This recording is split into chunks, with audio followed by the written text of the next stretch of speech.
I think that we hope, much like in doing the work in total, that our reward for being vulnerable is that we'll find the love of our life and that everybody will treat us kindly and that we'll get exactly what we deserve. And that is not the reason why you're vulnerable, mostly because it's not going to happen. Our reward for being vulnerable is that we will have been honest. You profess your love for somebody because it's true and because your desire deserves to be heard, not because that person is going to say it in return. You tell somebody what you're comfortable and not comfortable with simply because then they'll know how to treat you, even if they don't do that, and you'll become all that more clear about whether or not you want to be there. Then you can make a choice, not because you can guarantee that somebody will do that for you. Being vulnerable is telling the truth, and telling the truth is like dropping a pin in the universe. Goodness will find you, and in the meantime, you're honest.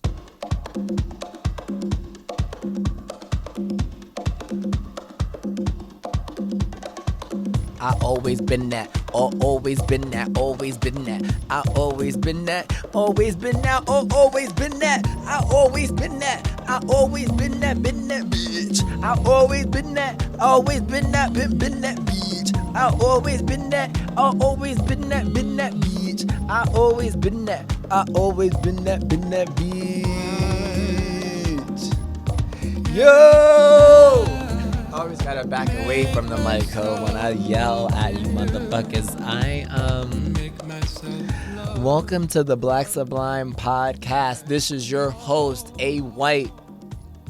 I'm very excited to be here. I'm very excited to entertain y'all, to teach, to share, to love, to do all of that good stuff. And it's an honor that you choose to listen to me every week or every time I decide to yell on the microphone, which, is not as often as it should be. It should be more often. I should be more present. I've had an interesting couple of weeks, child. An interesting couple of weeks. So we'll do a little bit of story time, and then I'm trying something a little different. I don't really know what I'm doing, but the idea was to kind of make little small points, like bullet points of my thoughts. Not sure if that's gonna ever work. I talk too much. I'm all over the place. Don't plan well enough for that. It's not that I just too much improvisation. But I do think I can do a better job at telling a story. So I want to kind of borrow from narrative, borrow from storytelling, try to do a beginning, middle, end type shit and make some points or not make points or, share what have you. But I do want to start just with talking shit. Because the other day, all right, so I sent probably one of the wildest texts I've ever sent in my life to somebody. When I say it was one of the most, I'm not even going to really do too much about what I said via text, but this gentleman,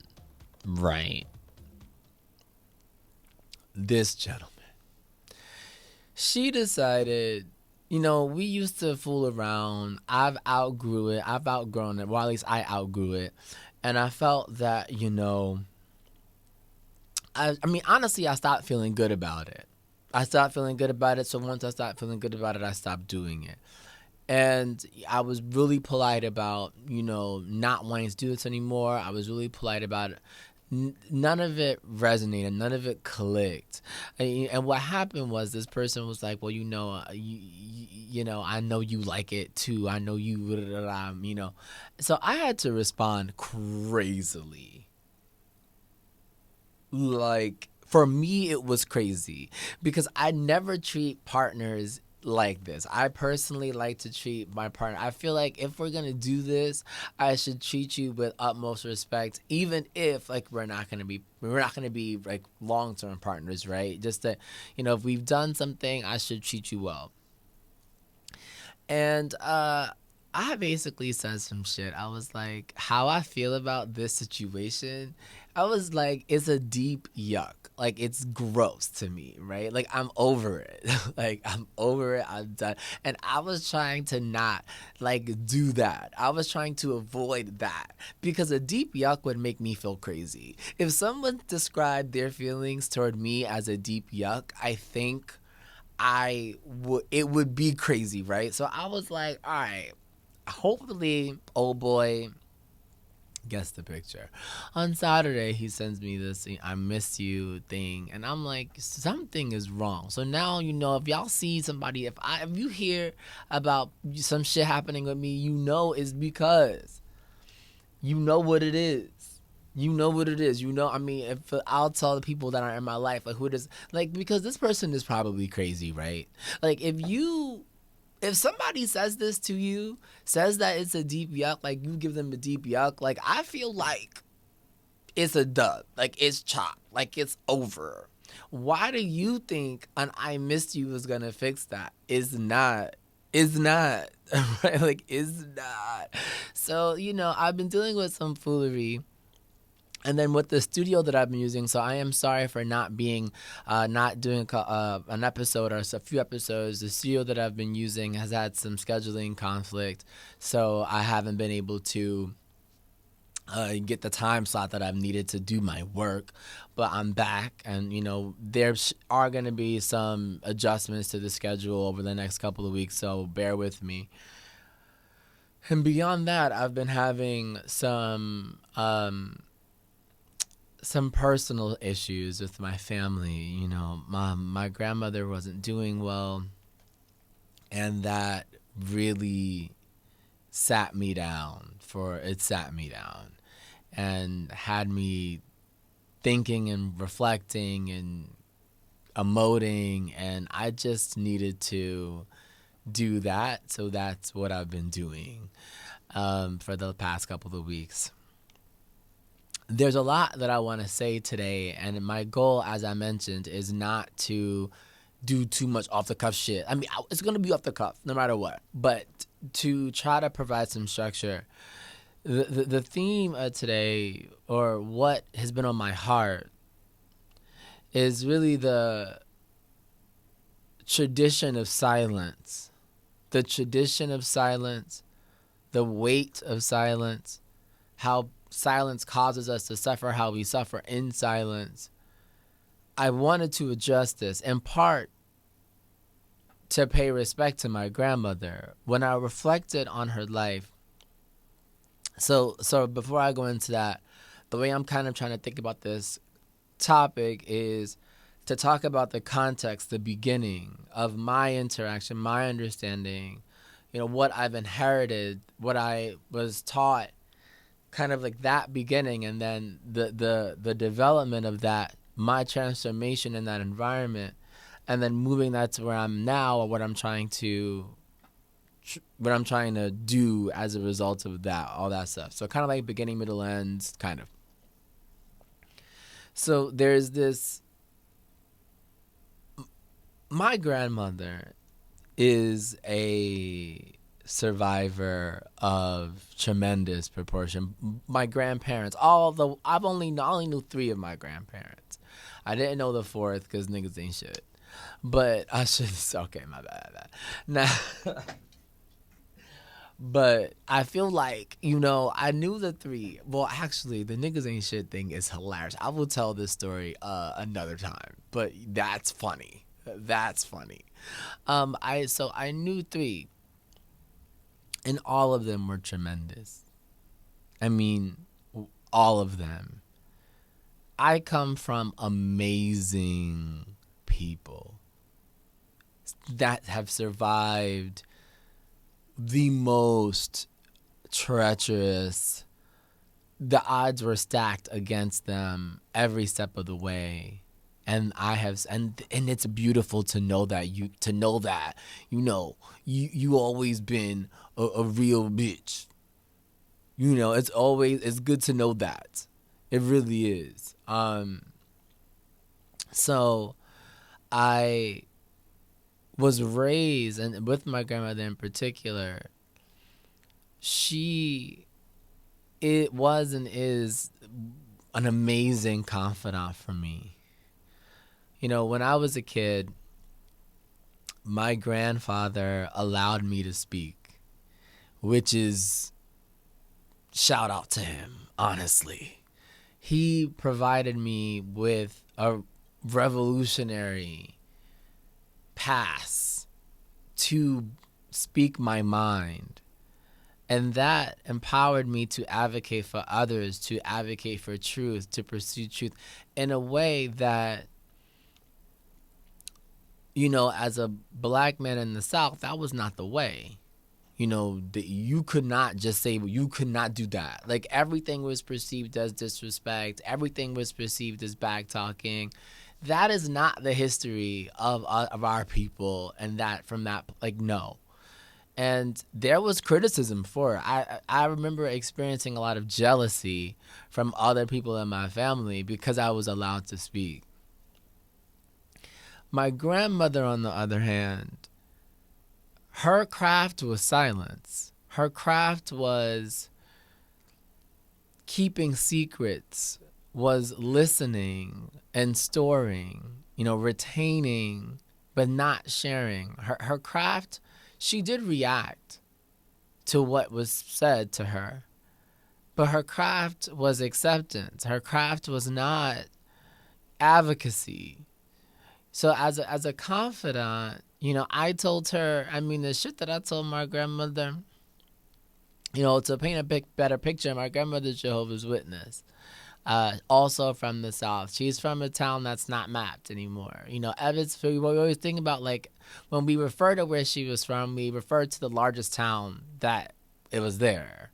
But when you talk to them, the town where they were actually from, you had to walk from there to the town. So it was not there, and it doesn't exist anymore.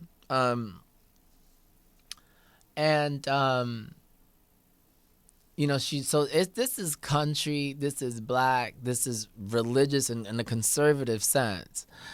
And my ass was sitting there. I'm from Brooklyn, right? So I'm a 90s baby with, like, just a whole bunch of wild shit going on, saying whatever the fuck I wanted to say. My grandma said I can speak my mind, so I did. And I just was kind of just going whatever. Like, it was kind of crazy. I remember when I went to Spain. So my junior year of high school, I went to Spain as part of an abroad program, and my family didn't have any money, right? So I went, the school paid for my ticket. I think my scholarship paid for the ticket, or the financial aid paid for the ticket. And you stayed with a family, so that was fine. But you didn't have any money. So I told my grandma, I was like, yo, grandma, I'm going to start stripping. I'm a strip. I'm 16, so this is probably against all the laws, but I'm a strip. And she was just like, what? I didn't strip. Okay, just spoiler. I think my mom figured out how to get me money, or somebody did. But I was like, yeah, I'm gonna hit the club. Now, you telling your mother, your grandmother, or this religious person that you are going to strip for money is crazy, right? Like, it is something that you cannot do, right? Like, if anybody who's familiar with, like, black grandmothers from the South, like, this is not a thing you could do or say. And my sexuality, as soon as I never felt closeted. As soon as I was okay with my sexuality, I lived it. It wasn't like I don't know how to explain this in a way without derailing us, but maybe we'll get into that one day. But my issues with my sexuality were not related to my family. I did experience negative things from my family, but I did not give a fuck about them really enough to let it really affect my life. But yeah, all to say is my grandmother, and I had witnessed so many things, so much violence, so many things that I had no place to put them, and I gave them to her. We're talking about, I again, not to derail us, but violence that would scar anybody. And I had nobody to talk to. I talked to my grandmother. And the thing about it is she always, I mean, the warmth, the acceptance, it wasn't this type of, it wasn't stereotypical, but I would sit on the floor in front of her for hours. Like, I would get out of school, I like whatever, I'd come home and I would sit there for like 4 hours every day just talking to my grandmother for years, right? It's not like, it was like, this is what I did while people were in the street. I was talking to Gramps, right? The thing about silence, though, and about being a confidant, and about loyalty as defined in that way, there are two things to note, and they're really the same thought. Is that it's gendered, and that silence on behalf or for the benefit of one person is for the betrayal of another, right? Silence for the benefit of one person betrays another person.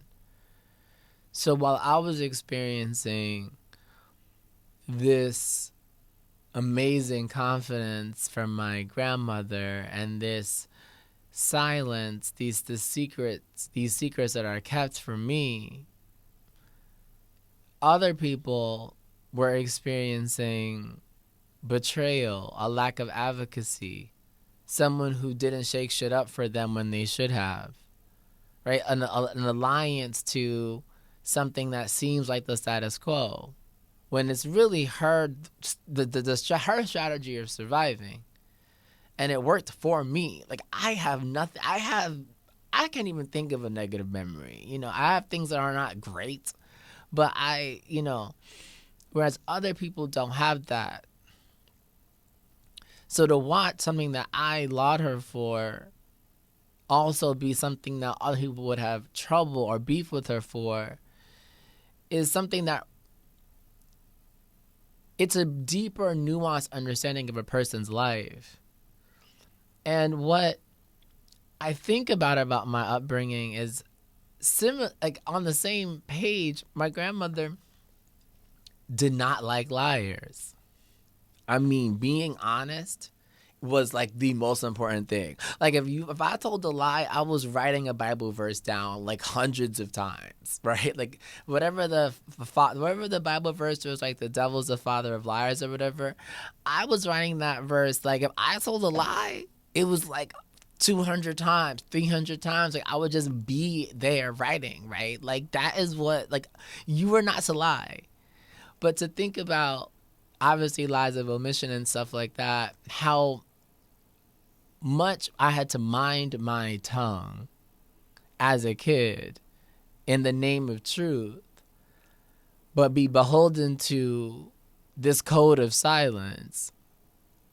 It seems so contradictory when you think about the fullness that truth is and what my spirit does with truth, right? So as I grew up, so this goes into transformation, right? This goes into how I realized I've embodied both principles. I've embodied my grandfather's speak the truth, pursue the truth, advocate for others.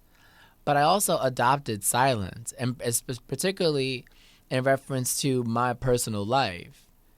I don't speak really about me, and I guard my secrets similarly to how my grandmother guarded hers. In the first part of this conversation, I talked about how she kept my secrets.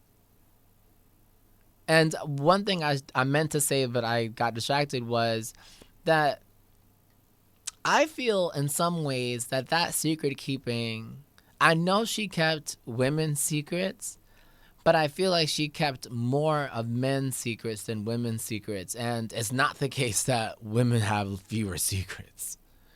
I think, part of her understanding of gender is that women, particularly black women, should keep secrets. Should that's part of running a family. I think she has this belief somewhere. And insofar as my social function in my family, in in relation to my grandmother, my social function was male in most ways. She did teach me a lot about things that we would not be considered masculine. But I think in her core, she understands my social function to be masculine, with the exception of like cooking and baking and sewing and shit, because she did teach me how to do some of those things.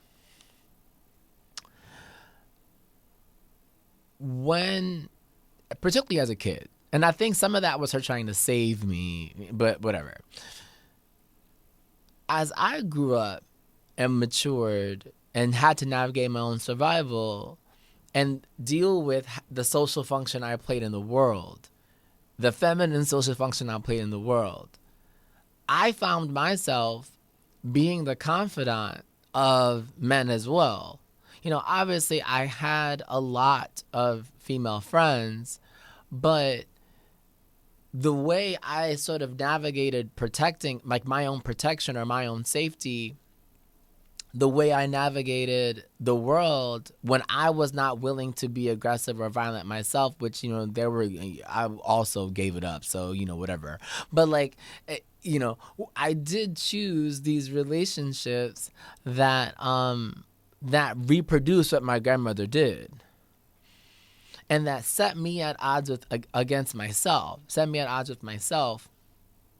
because I had this pursuit of truth, advocacy, justice thing.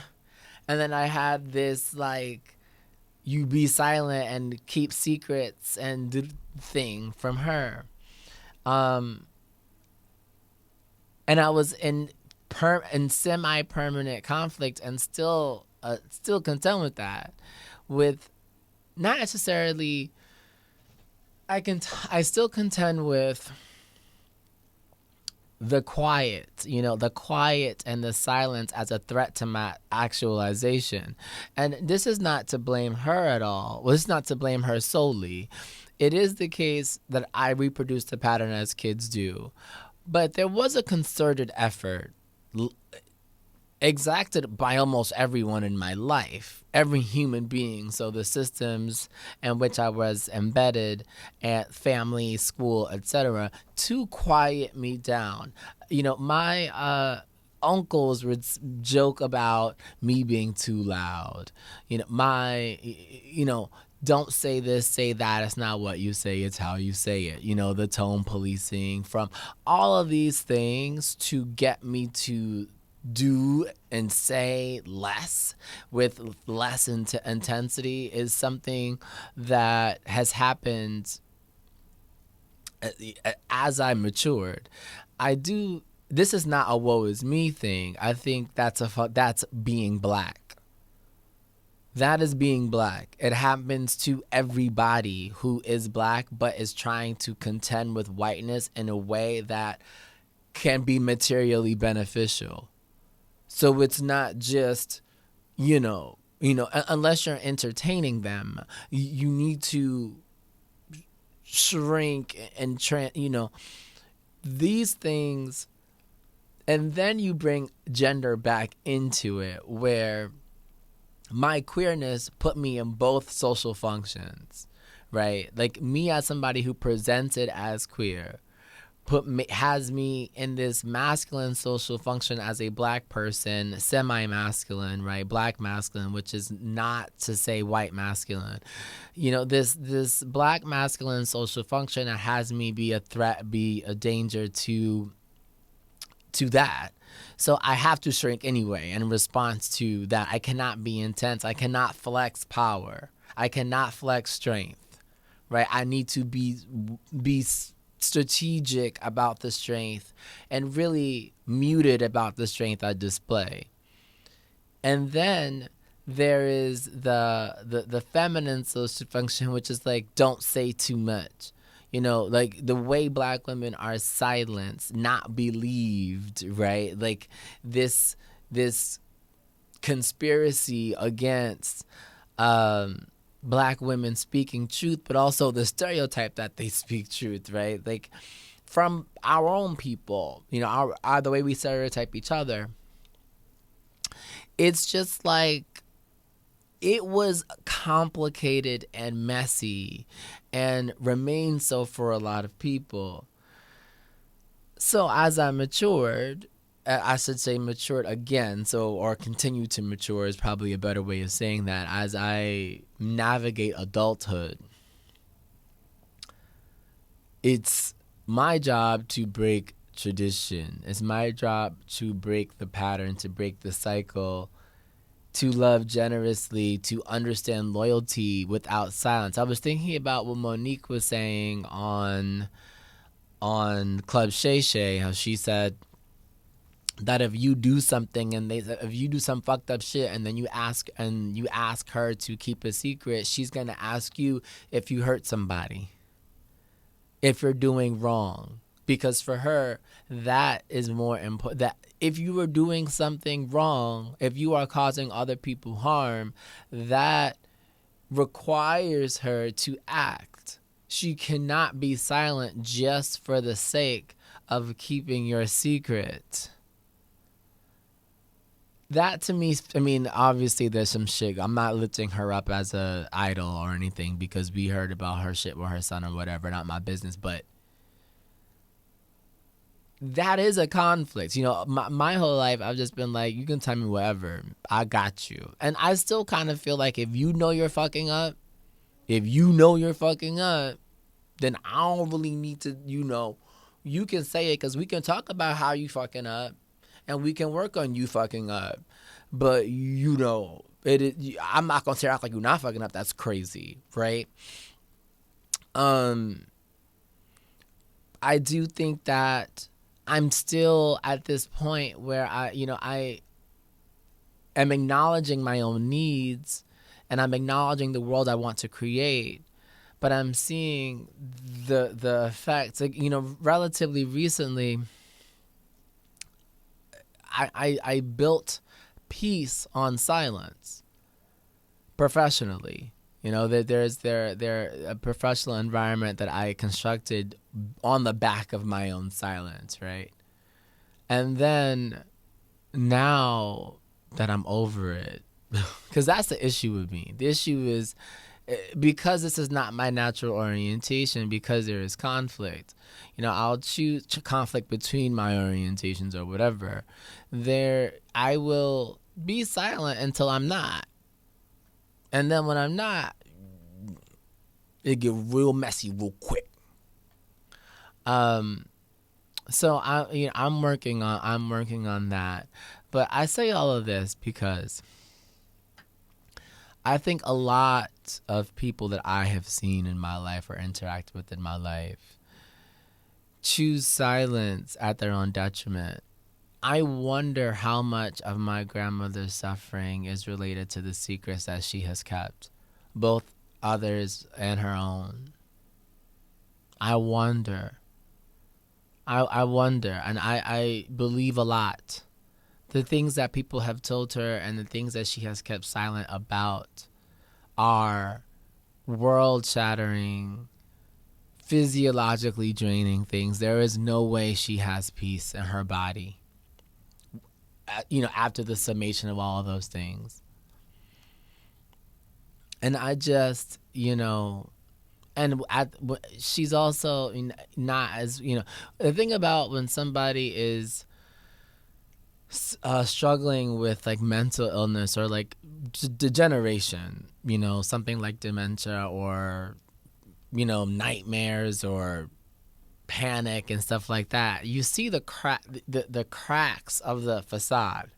The mask and the structure, you see the fringes, the unraveling, the seams, things that, were held together by thin beliefs. You start to see it, and it's like when somebody starts recounting trauma from 60 years ago, 70 years ago, then you start to see, well, the beliefs and the threads, the things that held you together were thin, because you were just stitching away. You were using the thread of the need to survive to keep you together, but there was no resolution there. There was no true peace there. You were just getting by. And when you think about the silence that's kept, and a lot of that being just stitching, just weak threads to keep something like a family together, to keep something like, a bond between siblings, a bond between grandchildren together, to keep your house from falling apart. You use silence to stitch it together, but silence is not enough. Now when it's the solitude of aging, the solitude of the potential end of your life, these things, silence did not help you, and it's spilling out. And that, to me, has been one of the hardest things about this, is this idea that someone's entire life, can be described in this way. Someone who I love with I love this person. That feels tragic. It's not simply the decline in health that's sad. It's sad, obviously, but the tragic part is the sacrifice, is the fact that the strategy used did not work. It didn't work. And so I say this to people because I want us to learn from it and to not repeat this pattern. And it's hard for me to say. It's obviously my life and someone that I love dearly and stuff that I'm struggling with. But it's something that I feel strongly about, and I encourage us, particularly, Black people, queer people, marginalized people, to not do this. It doesn't work. I'm going to end this podcast with 2 things I want to share. Well, maybe 3, but I'm going to try to do it quickly. The first thing is I want to honor and respect the woman whose clip I used at the beginning of this episode. Her handle is Kendramaris, and I think what she said about being honest, being vulnerable because it is right, because you will have been honest, because I think she talked about goodness will find you in the meantime, people have been honest. I think that's true. And trying to get to a point in your morality and your maturity where that honesty is a good in of itself. It's an end in of itself. It's something. It's an expression of spirit. It's a level of human functioning that is worth the work. I think about, and I say this aspirationally because a lot of times I don't say things because it doesn't feel worth it. A lot of times I don't express thoughts or feelings because it doesn't feel worth it. But there is a form of human functioning where, particularly in intimate settings, where sharing is its own good, is its own end. You're doing it because it's right. The second thing is a poem I want to share. I wrote this poem maybe 3 to 4 years ago, and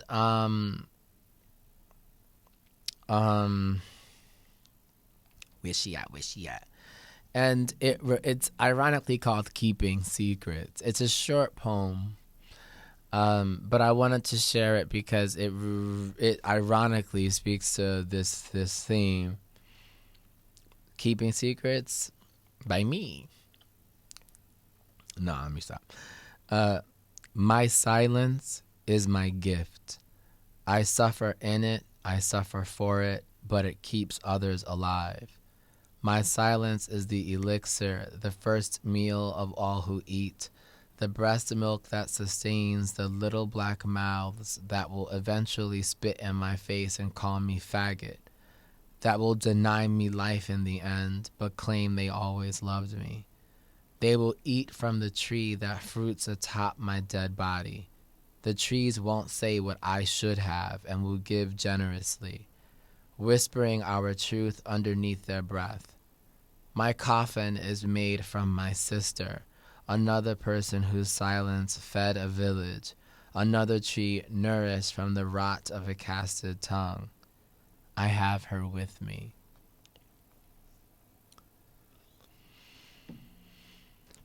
And the last thing I'll share is the background vocals from a song. I might sing along with it because I do feel like it needs that. These are background vocals. I might sing the lead. I don't know. We'll see how I feel, ho. But it's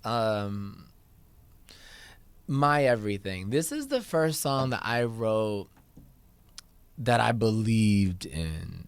This arrangement I don't necessarily love. I love the background vocals. I love performing this song live. But My Everything is the first song that I was like, oh, I believe in this. I believe in me as a songwriter. I believe in me as a vocal arranger, vocal producer. I love this. I love the way the harmony. I just believed in this record. Or I believed in this song. And I still do. I want to share it because I feel like I need it for me. And if I choose to sing along, it's just because I want the harmony to be right, which is, it's not going to be a great, whatever, and sing along. But yeah, I want to share that song, and I am going to leave us with this. I think I'm going to just do it now. Foolishly chase love regrettably. I used to stand tall, now I'm on my knees, unraveling, hoping you will see that I'm worthy for you to stay with me. My tears, my love, my hands, my soul, my everything. Ooh, the light of my life. How can you say to me that you don't want to be? Chase love regrettably. I used to stand tall, now I'm on my knees, unraveling, hoping you will see that I'm worthy for you to stay with me. I used to everything. The light of my life. How can you say? How can you say? How can you say? I used to stand tall. The light of my life. How can you say to me then you don't want to be my everything?